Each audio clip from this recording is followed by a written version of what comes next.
Magnetic dip.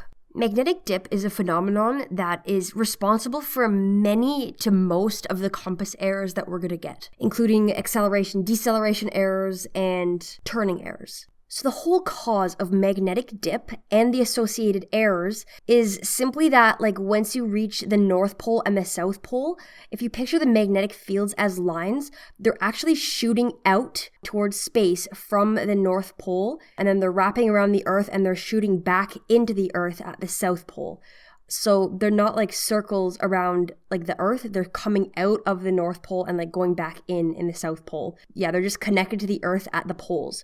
So when you're flying over the poles, the magnetic field will basically be vertical, so pointing up and down because it's going in there. Whereas if you're flying over the equator, the magnetic field is going to be basically horizontal beneath you. If you don't get this, you can like look up an image and it'll help you understand. So anyways, this is going to do some funny things to our compass because our compass is meant to read stuff in like the horizontal 2D plane. It's not meant to read magnetic fields that are going up and down. It's meant to read magnetic fields that are horizontal, okay? So when we're flying over the equator, we're not going to get magnetic dip errors because the magnetic compass is set up in the exact way that it's meant to interact with the Earth's magnetic field. As you get further and further away from the equator and closer to the poles, you're going to feel the effects of magnetic dip more intensely. In fact, as you're flying over the poles, your compass isn't even going to be usable at all because of magnetic dip. You're going to have to rely on like GPS and other systems in order to navigate in those areas. So one way that our compass is built in order to combat magnetic dip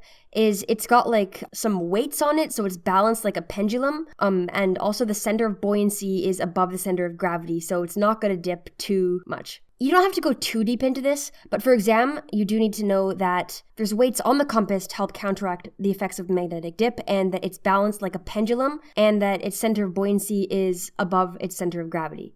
So you'll only get magnetic dip close to the poles when you're turning, when you're accelerating or decelerating, or when you're traveling east or west, or if you're like super close to the poles or like almost above them. I'll go more into the specific errors in future episodes, but we're going to have like acceleration, deceleration errors that are going to be caused in part, if not mostly, due to magnetic dip, and we're going to have turning errors that are caused in part or mostly due to magnetic dip. And that is pretty much all you need to know about the concept of magnetic dip. Thank you so much!